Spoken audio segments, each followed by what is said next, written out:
Shalom. I want to give all the praise, all the glory, all the honor unto Yahawah Bahashem, Yahawashai Bahashem, Kakudash. Double honors goes out to the elder apostles of Great Millstone for teaching me the truth. Also want to acknowledge Alakim, who are pushing the truth with sincerity throughout the four corners of the earth. And this is Shabai from GMS Denver, going in on Isaiah 31 through the Spirit.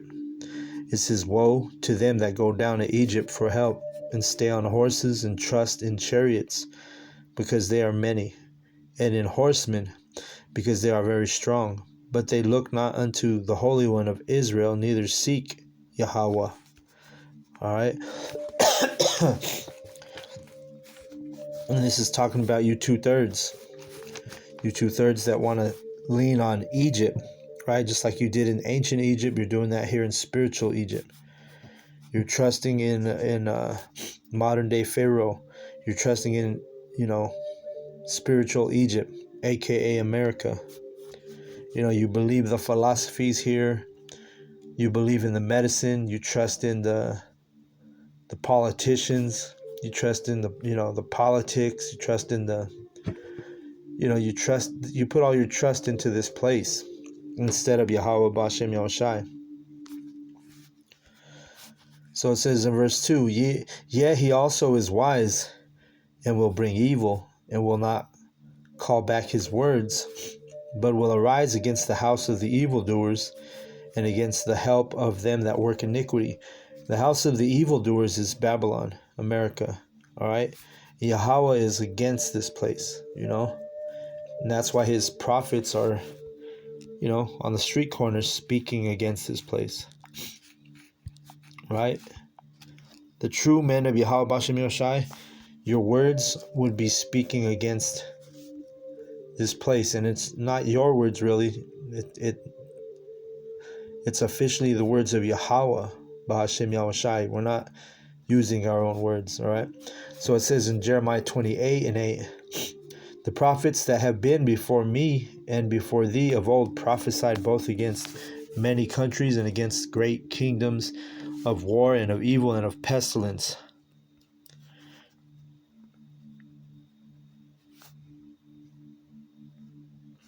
You see? So this is a common denominator with all the prophets of Yahawah B'Shem Yahushai.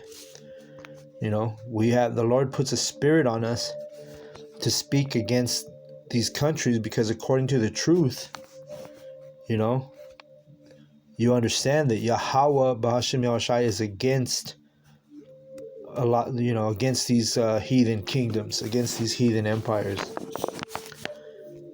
But you've been propagated to believe since you were a baby, if you were born in Babylon, that this place is a nation under God, right?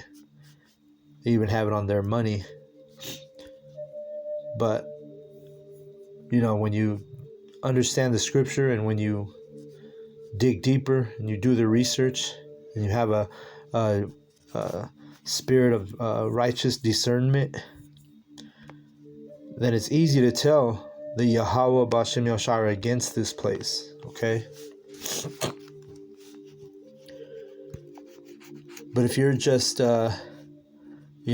part of the melting pot, quote unquote, guess what? You're just gonna go along to get along. You're not gonna see, you're not gonna use critical thinking. You're not gonna understand the truth.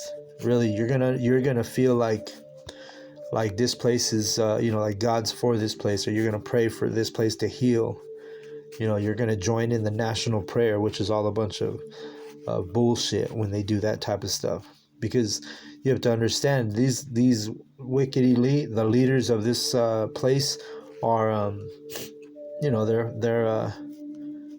they're from the left hand side. They're not from the right hand side, meaning they're not righteous. They're wicked.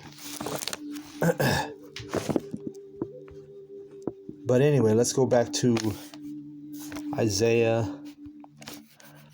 31. And let me see. Let's see here. Salakia. I got too many windows opened up over here. Let me close out a few of these.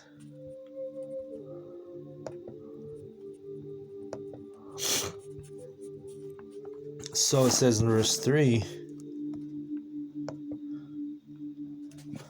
now the Egyptians are men and not the Most High, and their horses flesh and not spirit.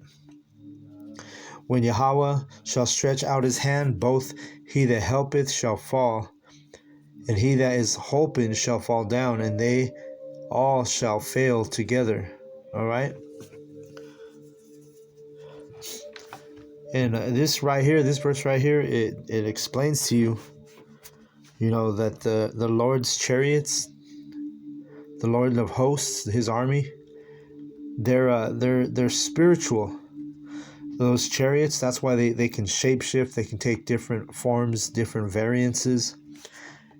We've seen and witnessed the chariots in the heavens, in the skies, and so many times they come in different forms and different variances. One time we were at camp and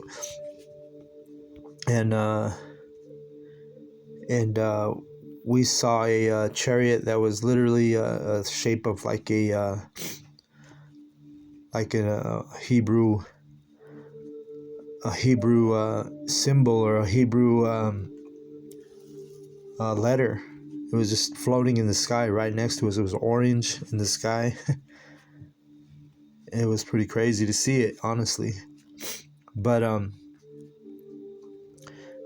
let me read it again. Now the Egyptians are men and not the Most High, and their horses flesh and not spirit. See, so the Egyptians, like Esau, his modern day horses are his his tanks, his missiles, all his military, right? Horses is basically a metaphor for power and military. Basically, this verse is explaining that the armies of the Egyptians, and we're talking about spiritual Egyptians, aka American host, the American army, the American military, right? They're flesh, they're not the spirit. Because remember, those chariots of Yahweh Bashem Yahushai, they're spiritual. They can change variances. They can change their appearance. They can change the way they appear. All this different things that's way beyond these capabilities of the military of Babylon America, aka spiritual Egypt. You see, so it's really no contest. So you got a lot of these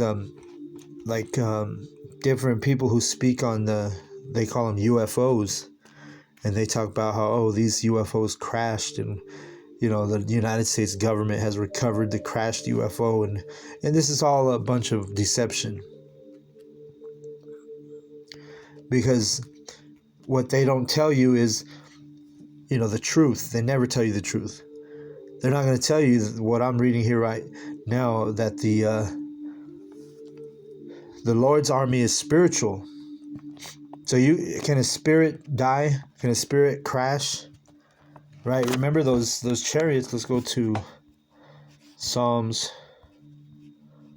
104:3. It says, who layeth the beams of his chambers in the waters, who maketh the clouds his chariot, who walketh upon the wings of the wind, who maketh his angels spirits, his ministers a flaming fire.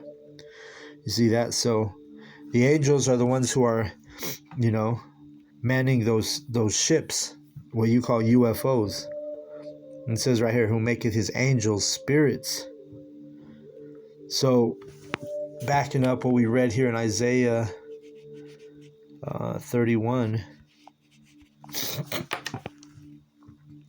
Now the Egyptians are men and not the Most High, and their horses flesh and not spirit. You see that? So, in other words, Esau's military which Esau is the modern day Pharaoh. He's the modern day Egyptian. Again, we always tell you, America is spiritual Egypt, as you can read in Revelation. But the thing is, they have no chance when the war in heaven is fought, because again, their horses are flesh and not spirit, like Yahawah Yahushai. His army, that's why he's called the Lord of Hosts, which means Lord of Armies. Meaning the militaries of the heathen, starting out with Esau, Edom, have no chance when Yahawah Yahushai, visits the earth, when Yahweh stretches out his hand, which is his hand is, spiritual, or metaphorically speaking, about Yahweh Shai, who's going to be our salvation, right? Who's going to deliver us. But again, it's spiritual, It's a spiritual army. It's not a fleshly army which can be stabbed or shot or killed. So again, when they say, in the news that they, the government recovered an alien spaceship and this and that, that's a bunch of bullshit. All right? Because the chariots can't wreck, They're not like Esau's military, his jets and his stealth bombers and his... there's a new one called the... let me see if I can find it here. The F-47 fighter jet. You Google that thing, that's kind of their new... that's their new weapon. One of their new weapons. One of their new toys. It's called the Boeing F-47. And it's got all kind of cool capabilities, right? But nothing compared to the let's see. Let me see if I can... I don't know if this thing usually turns my voice off if I Google something. So let's see here.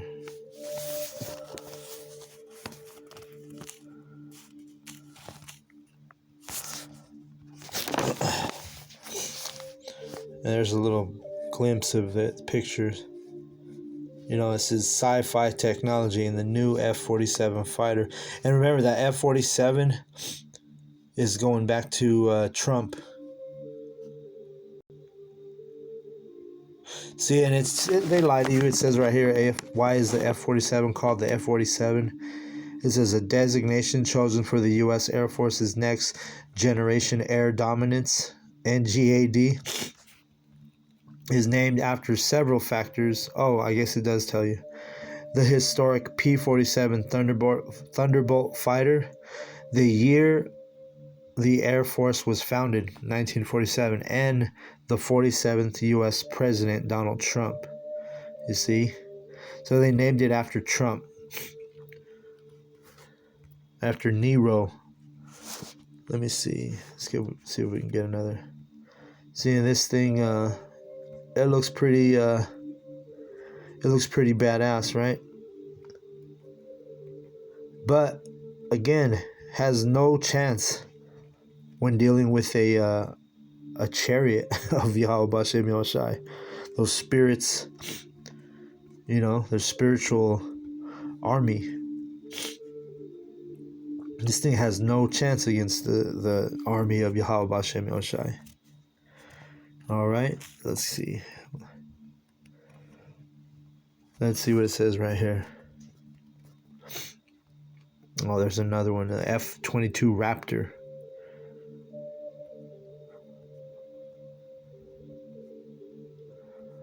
Let's see if we can play a little video here.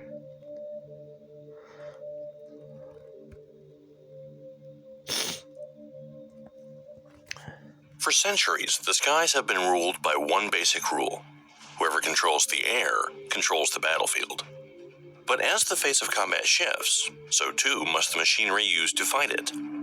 America just rolled out the next great hunter, the Boeing F-47, a sixth-generation jet that will reset the rules on stealth, AI, and air dominance. Based on replacing the iconic F-22 Raptor, this generation-skipping plane is more than an upgrade. It's a complete rethinking of what an air superiority jet can be. But the U.S. isn't the only one competing. On the other side of the Atlantic, another nation is making a different model for the next generation of fighter jet, which could be in the running with the F-47 for air dominance. This isn't more new airplanes, it's the future. But before we talk about the F-47, we have to give it up for the giant it's replacing, the F-22 Raptor.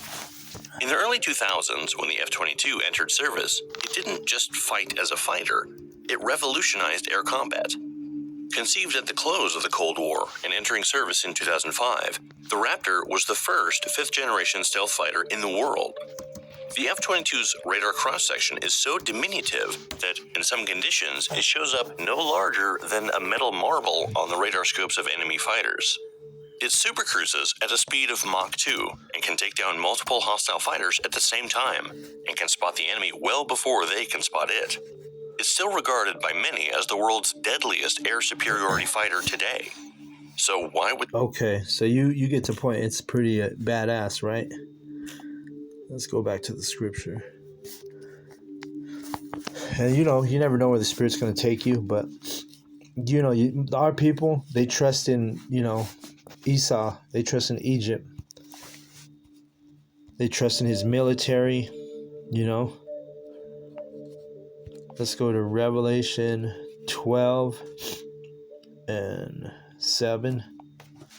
It says, "And there was war in heaven. Michael and his angels fought against the dragon, and the dragon fought and his angels, and prevailed not.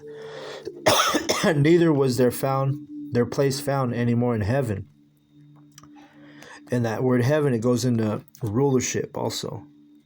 So right now we're in Esau, Edom, or in spiritual Egypt's heaven, the so-called white man's heaven, right? But it tells you right here in verse 7, "And there was war in heaven. Michael and his angels fought against the dragon, and the dragon fought and his angels." So what I just showed you, that F-47 jet, named after DJ Trump, is, what I'm saying? Those are his angels. Like, he has a group of jets that are, I think they're Navy, the Blue Angels. He calls them the Blue Angels. Let me look that up real quick just to make sure I'm giving the right information.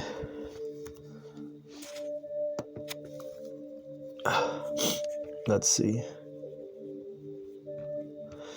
Okay, yeah, the U.S. Navy Blue Angels. All right. So yeah, he's got the Blue Angels, right? You look that up. You can look it up, Blue Angel planes, and it tells you the U.S. Navy Blue Angels currently fly L-11 Boeing FA-18 Super Hornets. Okay, so he's got all these different words and names for his jets, but nonetheless, they're called angels. And that's why when we read here, it says he's going to fight, and the dragon is Esau, right? He's that serpent. Another word for dragon is serpent. And that serpent represents Esau, Edom. Remember, the serpent is the one that beguiled Eve in the garden. A serpent is a symbol for, or its characteristic is subtle and crafty and sneaky, right? A snake can sneak up on you. You won't even see it, and it bites you. And that's the same thing as the so-called white man, He's got that serpent spirit. He's the dragon, right? He's literally that. Well, let's keep reading. "And there was war in heaven. Michael and his angels fought against the dragon." And Michael and his angels, that's Michael the archangel, those chariots. And, Yahawahs is going to be leading the pack, when, Yahawahs comes to because remember, the angels of Yahawahs, they're going to do two things. They're going to gather the elect, and they're going to fight the dragon, and they're going to destroy Babylon. It says, "Michael and his angels fought against the dragon, and the dragon fought and his angels, and prevailed not, neither was their place found any more in heaven. And the great dragon was cast out, that old serpent.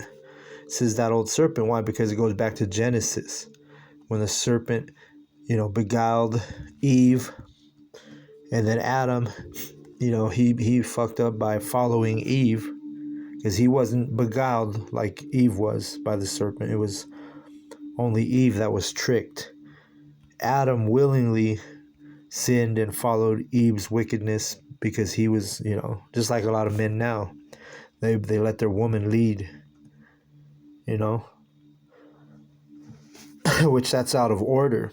So it says, called the devil and Satan, which deceiveth the whole world, and he was cast out into the earth, and his angels were cast out with him. So that's what it is, man. The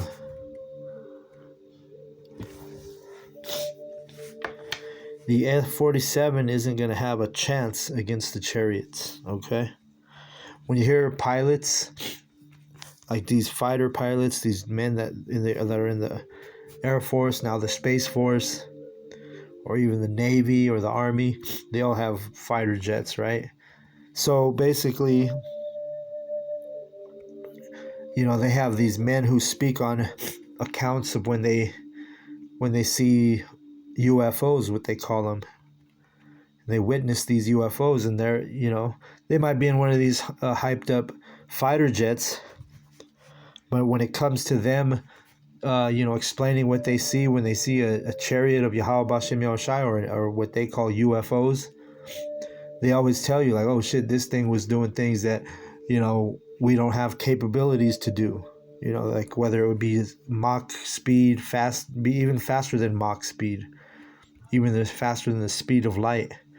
These chariots, because they're spiritual, they can do pretty much anything. They run circles around these fighter jets that Esau has.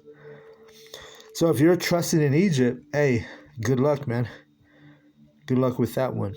The men of Yahawahs Angels, we're trusting in. We're gonna trust in Yahawahs Angels, and we're gonna trust in Michael and his angels, not the dragon, right? Let me see something real quick.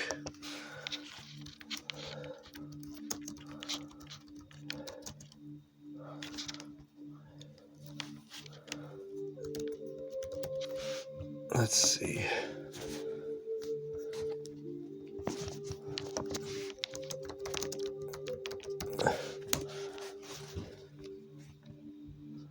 Oh yeah, let's see here.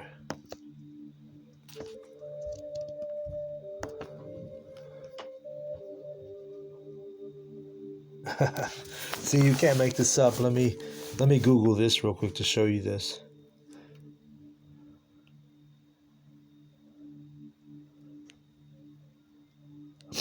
Well, you know what? What is this?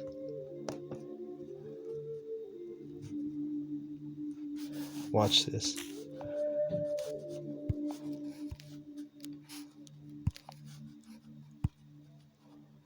Come on.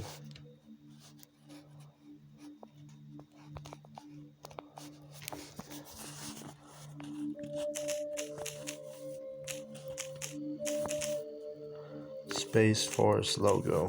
Watch it. See if this one pops up here.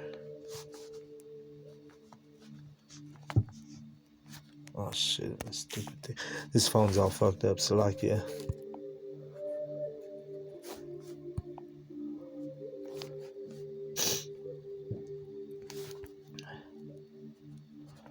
Let me see.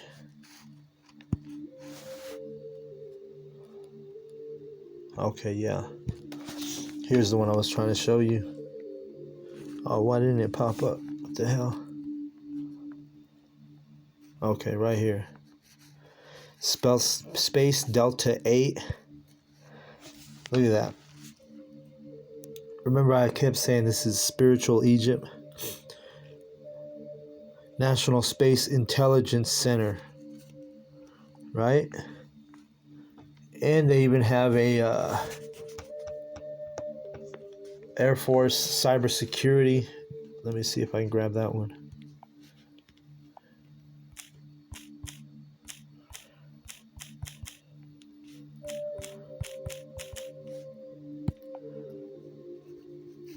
Look at this. This is the Air Force cybersecurity defending the domain. And look at its symbol. Oh shit, what happened there? See, the devil doesn't want me to show this. That's why it popped off the screen. But look at that. That's a dragon right there. Okay? See the face? See the fire coming out of his mouth? Air Force cybersecurity defending the domain. All right, look at this. This uniform this soldier has on. It's got a dragon on it. Esau knows he's the dragon, man, in the scripture. He knows he's the serpent. You see? So everything's lining up to prophecy, man. The dragon and his angels are getting ready. Yahawahs Angels and his angels are getting ready. And there's going to be war in heaven. And it's not going to be ending nice for Esau Edom. Okay? Let's go back to Isaiah. Read this last verse that I wanted to read. Let's see. We'll go to Isaiah 31 and 5. It says, "As birds flying, so will Yahweh of hosts defend Jerusalem. Defending also he will deliver it, and passing over he will preserve it." You see that? So, do you know how birds fly in those formations? When you see a bunch of birds flying, it's like an arrow. That's how the chariots are going to come back. With that Yahweh Shai, he's going to be leading the pack. You know, right behind him is going to be Michael the Archangel. So, hey, both the angels of Esau and the angels of Yahawahs are getting ready to. They're getting ready for. They have a date in the heavens. All right, and it's not going to go good for Esau or the heathen nations that are going to join hands with him in war. Because when the World War III starts popping off, Yahweh Shai is basically, and the angels are basically going to be. That's when Yahweh is going to give them the green light. And at that time, the heathen nations are all going to join forces together and fight against the angels in Yahweh Shai, right? But it's not going to end well for them, right? Let's see.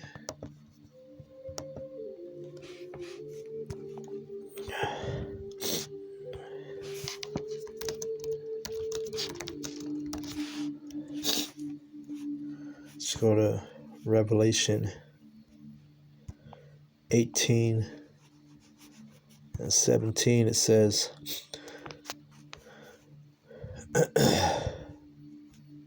this is talking about Babylon, America. I'll start at 16. It says, "And saying, Alas, alas, that great city," which is America. Remember, city goes back to citizen. So the citizens of America, that's why it's called the great city. It says, "that was clothed in fine linen and purple and scarlet and decked with gold and precious stones and pearls. For in 1 hour so great riches is come to naught. And every shipmaster and all the company in ships and sailors and as many as trade by sea stood afar off." And remember, the world war is about to start. That's why they're having the trade war right now. You see? So it starts out with this trade war, but then it's going to turn into actual nuclear war. China, Russia, North Korea, Iran, all these fucking heathen nations, they're ready to Well, let's read this. And cried when they saw the smoke of her burning, saying, what city is like unto this great city? And they cast dust on their heads and cried, weeping and wailing, saying, Alas, alas, the great city wherein were made rich all that had ships in the sea by reason of her costliness. For in 1 hour she is made desolate. You see that? And that's what this. Look at all these countries right now in the trade war. They're fucking going broke. They're losing all kind of money. Donald Trump and the elite are crashing the system. And in the meanwhile, all these nations are getting stirred up, right?